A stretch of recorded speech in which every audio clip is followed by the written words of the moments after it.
Good morning. I'm getting kind of a late start this morning. I had a slow start this morning because of not feeling too well, but I got a lot to get done, so I had to get out here and get started.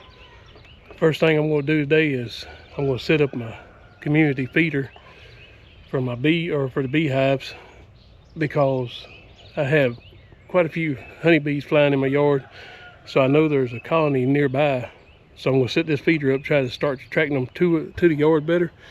So if they do swarm, I'll have my swarm trap set out too, and hopefully I'll be able to catch a free hive of bees to go with the hive that I got coming in a couple weeks. Let you take a quick look at my 5-gallon bucket feeder.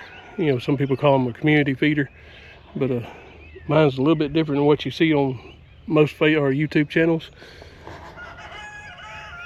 As you can see, mine is built onto a stand. Keeps it up off the ground, helps keep it level, and it makes it easier to set up. The way this one particular works is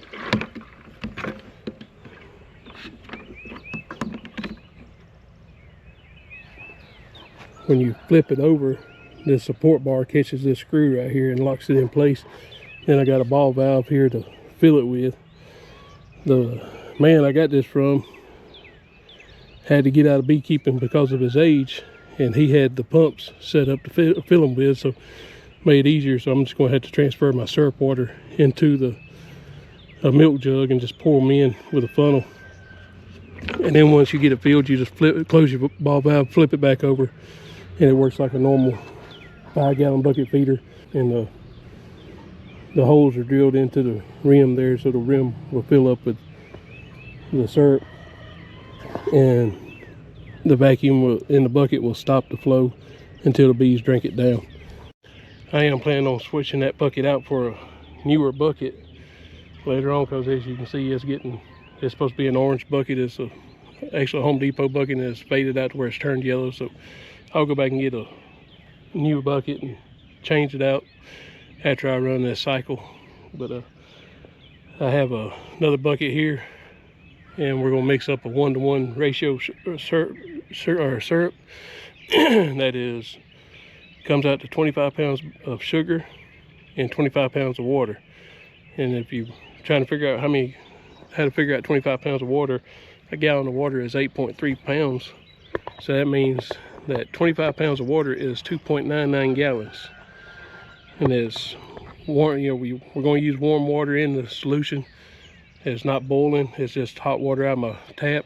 So I have a jug here that I'll be going back and filling up the other two after I put the sugar in, and then we'll mix it up. But let me get everything situated and we'll get back with you.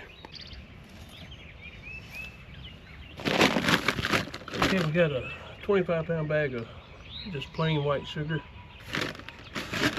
here. We're going to pour it in our bucket, then we're going to add our water.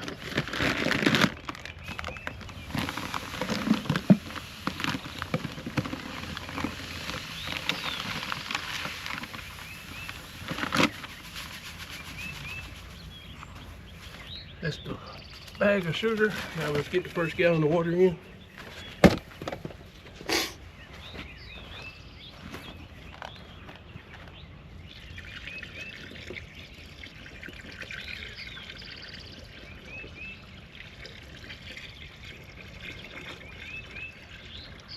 The reason you want to use warm water over cold water is it just helps the sugar dissolve quicker. You don't have to spend as much time mixing. As you can see, the bubbles are showing where the sugar is already dissolving into the water. All right, here's our second gallon.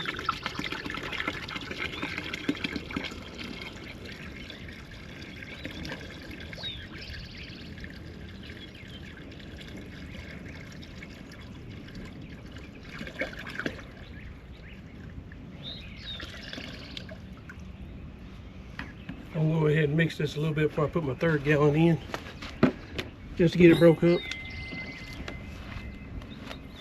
To help mix it and stir it, I'm using one of the paint stirrers that you put on your drills.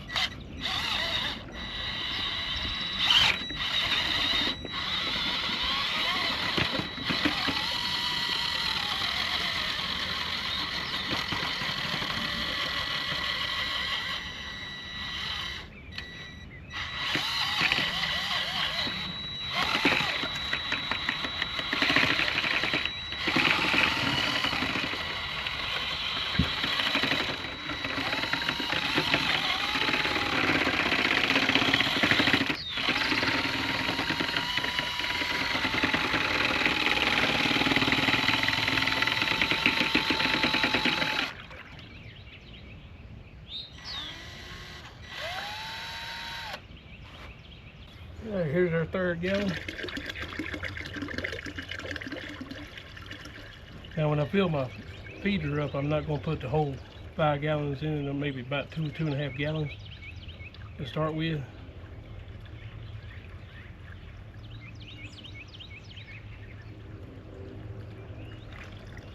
And so if I do end up putting it in a spot that's not productive, I'll be able to move it easier.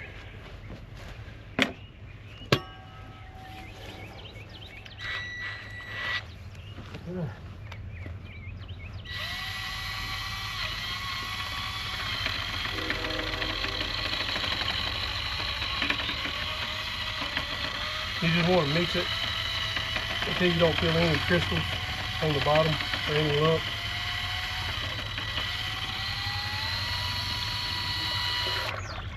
That way you know all your sugar is dissolved.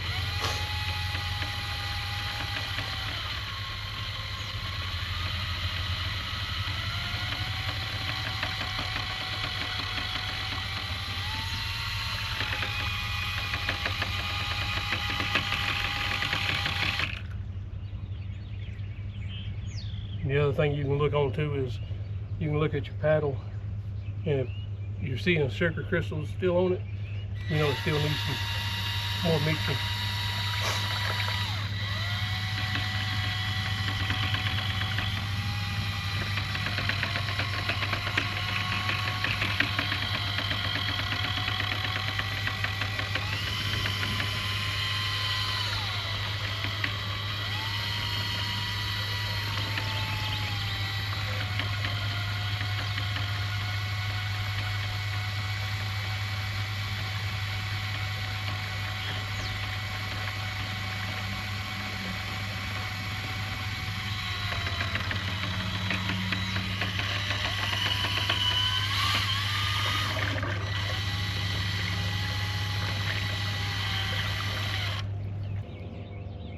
I'm gonna run into the house and grab a funnel where I can fill up a couple of jugs, and we'll move the feeder into position and we'll fill it up, and then we'll get the swarm trap out and figure out exactly where we're going to set it at.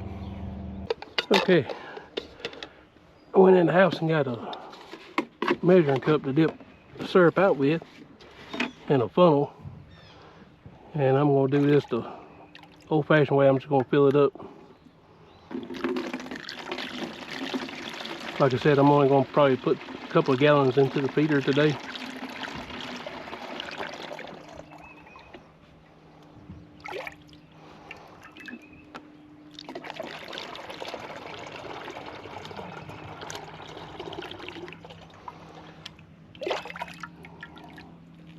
And we'll go ahead and cut y'all off until I get these jugs. Alright, I got my spot picked out. I'm going to try it out to start with this morning. With these type of feeders, you don't want to get too close to where your hives are or where they're going to be, because you can encourage robbing from another hive that you're trying to attract. So my beehives are going up on that tree line. When I get them set up, I still got about 3 weeks before I pick up my first package, but hopefully I can catch a swarm between now and then. I got one other hive sitting up here that's ready, that's almost ready, but so I'm going to set this feeder here, and then I'm going to put the swarm trap about 40 yards away, 50 yards away.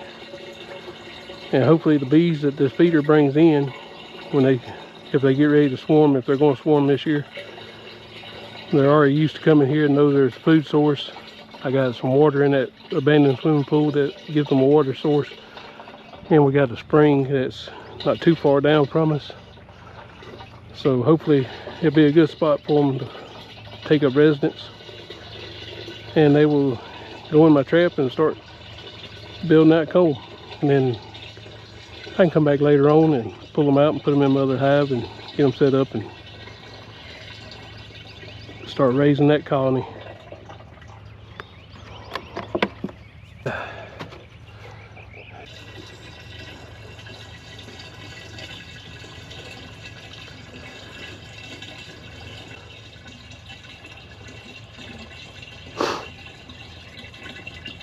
It's early in the spring. Here is still about the middle of March. So we're in northeast Georgia. We're starting to get got some trees blooming, got some flowers starting to bloom, weeds. I cut my grass yesterday and I didn't really want to because of all the weeds I had blooming in the yard that the bees were on. So you do a 1-to-1 mixture on your syrup this time of year. Later on in the year you'll switch it up to a 2-to-1 and then a 3-to-1 to give them more